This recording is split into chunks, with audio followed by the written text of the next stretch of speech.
আর এবার তো নজর রাখতেই হবে সাউথ ক্যালকাটা ল কলেজে গণধর্ষণের ঘটনায় পুলিশ যেভাবে তদন্ত করছে, তদন্তের অগ্রগতি রিপোর্ট চেয়েছিল হাইকোর্ট তদন্তের রিপোর্টে সন্তুষ্ট। পরিবারকে অর্থাৎ নির্যাতিতার পরিবারকে ওই তদন্ত রিপোর্ট দেওয়ার নির্দেশ, অন্য কোনো সংস্থা তদন্ত নয়।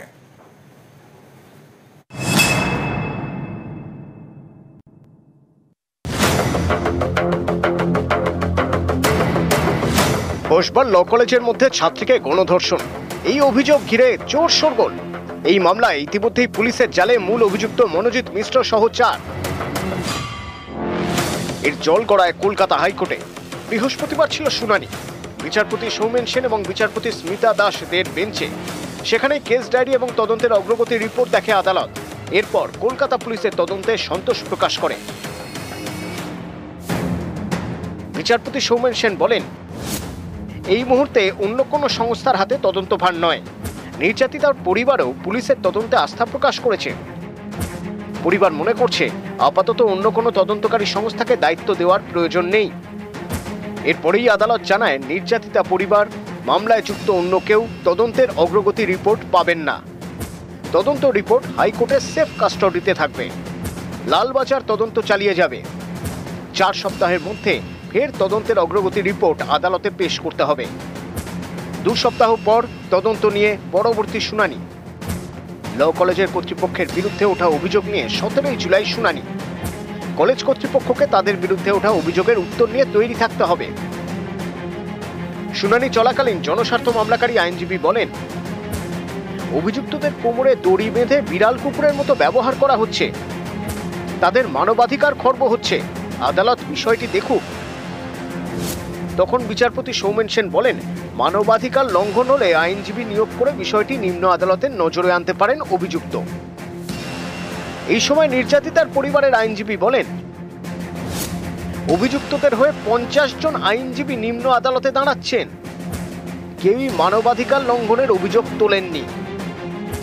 তখন বিচারপতি সৌমেন সেন বলেন, তাহলে মানবাধিকার লঙ্ঘনের অভিযোগ নিয়ে হাইকোর্টের হস্তক্ষেপের মতো বিষয় এই মুহূর্তে নেই। আমরা এটাই চাইছি, দোষীর শাস্তি হোক।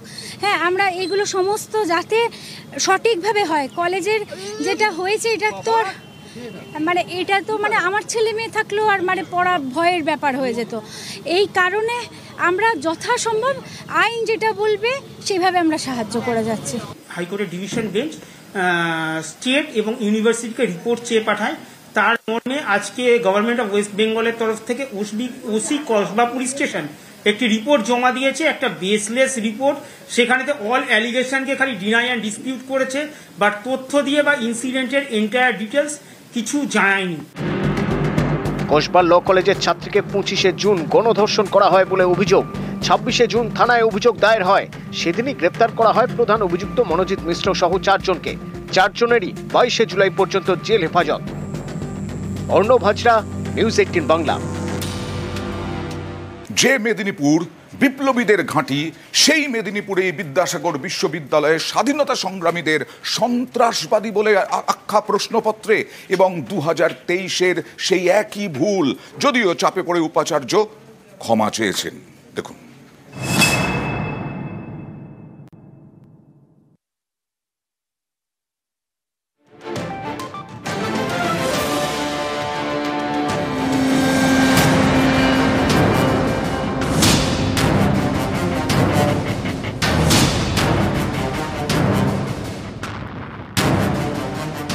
এটা পশ্চিম মেদিনীপুরের বিদ্যাসাগর বিশ্ববিদ্যালয়ের ইতিহাসের প্রশ্ন, অনার্সের 6ষ্ঠ সেমেস্টারের প্রশ্ন। মেদিনীপুরে 3 জন জেলা ম্যাজিস্ট্রেটের নাম করো যারা সন্ত্রাসবাদীদের দ্বারা নিহত হন। স্বাধীনতা সংগ্রামের ইতিহাস নিয়ে প্রশ্ন, তাতে এত বড় ভুল। বিপ্লবীদের জায়গায় লেখা হয়েছে সন্ত্রাসবাদী। এ নিয়ে রাজনীতিরও হাওয়া গরম। মমতা ব্যানার্জির সরকার স্বাধীনতা সংগ্রামীদেরকে সন্ত্রাসবাদী আখ্যা দিচ্ছে। অবিলম্বে কোশ্চেন সেটারকে সাসপেন্ড করতে হবে। ভাইস চ্যান্সেলর বিদ্যাসাগর ইউনিভার্সিটি তাকে শোকজ করতে হবে এবং মুখ্যমন্ত্রীকে এর দায়ভার নিয়ে নিঃশর্তভাবে ক্ষমা চাইতে হবে এবং কোশ্চেন সেটার কে ছিল এই নামটা বাংলা জানতে চায়। এই শব্দটা যে ব্যবহার হয়েছে সন্ত্রাসবাদী, যিনি করেছেন অন্যায় করেছেন আমরা সবাই প্রতিবাদ করছি, এর সঙ্গে বিজেপির বাড়তি প্রতিবাদের কোনো সম্পর্ক নেই। এবার যে ব্যক্তি করেছেন, যে শিক্ষক করেছেন, আমরা কেউ তাকে চিনি না, ব্যাপারটা হয়তো খুব বেশি হলে একজন বা দুজন গোটা বিষয়টা দেখতে পারেন, আমরা সবাই বলতে পারি ওটা ভুল হয়েছে, কিন্তু তার জন্য গোটা সিস্টেমটাকে এই দায়ী করার তো কোনো মানেই হয় না।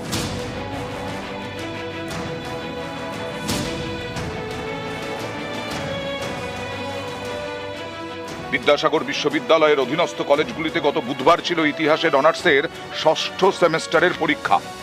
এই পরীক্ষার প্রশ্নেই বিপ্লবীদের সন্ত্রাসবাদী বলে উল্লেখ করা হয়েছে।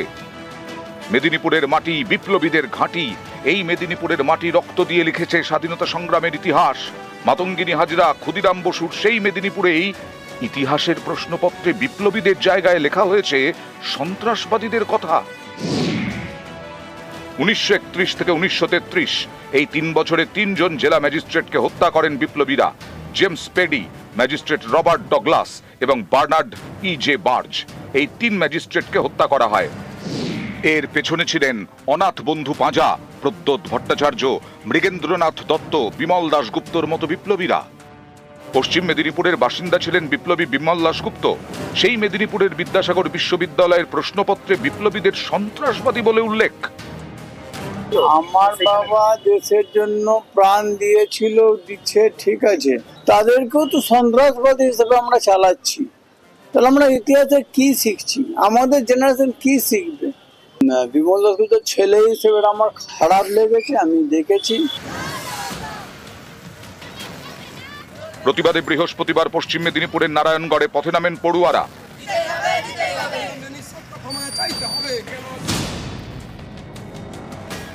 সামগ্রিক সমাজের কাছে এই ত্রুটিকে বা ভুলকে সাধারণ ত্রুটি হিসাবে আমরা মনে করছি না, আমরা দুঃখিত ও ক্ষমা প্রার্থী। যারা এই ব্যাপারে কনসার্ন হয়েছেন তাদেরকে আমরা তাদের পদ থেকে সরিয়ে দিচ্ছি।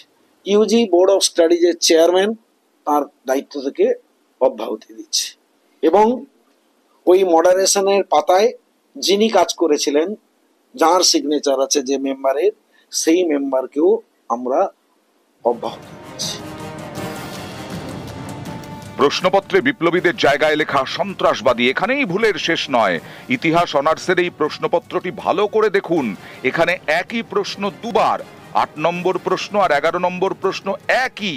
এই দেখুন। মেদিনীপুর থেকে শোভন দাস, নিউজ 18 বাংলা। 2023-এর পুনরাবৃত্তি, 2023-এও একই উল্লেখ ছিল, একই বাক্য ছিল। 2023 আর 2025 দেখুন, 2023, 2025, 2023 থেকে টুকে প্রশ্ন রাখা হলো। এবার বিদ্যাসাগর বিশ্ববিদ্যালয়ের মতো একটি প্রতিষ্ঠানে, শিক্ষা প্রতিষ্ঠানে একদিকে দেখুন 2025, আরেকদিকে দেখুন 2023, একই বাক্য গঠন, একই রকম বিষয়। 2023-এও একই রকম ভুল। আমরা ছোটদের বলি টুকলি করলে শাস্তি পাবে, এ কি টুকে পাশ করার পরিকল্পনা ছিল বিদ্যাসাগর বিশ্ববিদ্যালয়ের? শোভন,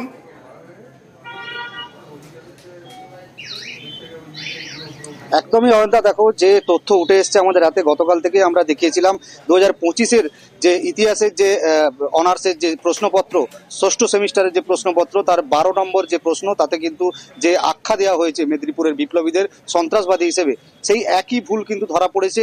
নতুন যে আমাদের হাতে তথ্য এসেছে তাতে করে 2023-এর যে প্রশ্নপত্র, সেই ইতিহাসেরই প্রশ্নপত্র এবং ষষ্ঠ সেমিস্টারেরই প্রশ্নপত্র বিএ অনার্সের, সেই প্রশ্নপত্র কিন্তু সেই একই বাক্য, একই প্রশ্ন রিপিট করা হয়েছে।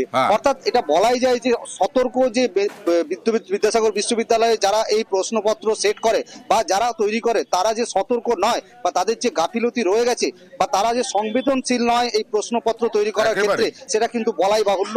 তার কারণ এই ধরনের প্রশ্নপত্র যেটাতে নিয়ে একদম বিতর্ক তৈরি হয়েছে, সেই প্রশ্নপত্র এর আগেও কিন্তু বিদ্যাসাগর বিশ্ববিদ্যালয়ে দেখা গেছে এবং সেই প্রশ্নপত্র ছাত্রছাত্রীদের হাতে গিয়েছিল, তারা সেই প্রশ্নপত্রের পরীক্ষা দিয়েছে, এমনটাই উঠে আসছে তথ্য। বেশ, সন্ত্রাসবাদী শব্দটা এই একই ভুল হয়েছিল 2023 সালেও, সেই সময় তো আমাদের কারো নজরে আসেনি। সেই ব্যাপারটা তো এখনই মন্তব্য করতে পারবো না যে সেই সময় কারা করেছেন, কি করেছেন, কোন আমি যদি তদন্ত না করি কেন হয়েছে সেই ব্যাপারে আমাদের কারোই কোনো জায়গায় মন্তব্য করার মতো পজিশন থাকবে না। 2023 সালেরও কোশ্চেনটা আমরা দেখেছি যে একই ভুল হয়েছিল, এবং বিপ্লবীদের সন্ত্রাসবাদী উল্লেখ করাটা তো আমরা কোনোভাবেই মানতে পারছি না, কারণ বিপ্লবীদের আমাদের দেশের প্রতি অনেক অবদান আছে। ভবিষ্যতে যাতে এই ধরনের অপরাধ, আমি তো ভুল বলবো না, এটা তো কখনোই ভুল বলে ছেড়ে দেওয়া যায় না, এটা একটা অপরাধ আমার মনে হয় বিপ্লববাদীদের সন্ত্রাসবাদী আখ্যা দেওয়া। তো সেক্ষেত্রে আমার মনে হয় এই ভুল যাতে না হয় তার দিকে লক্ষ্য রাখা।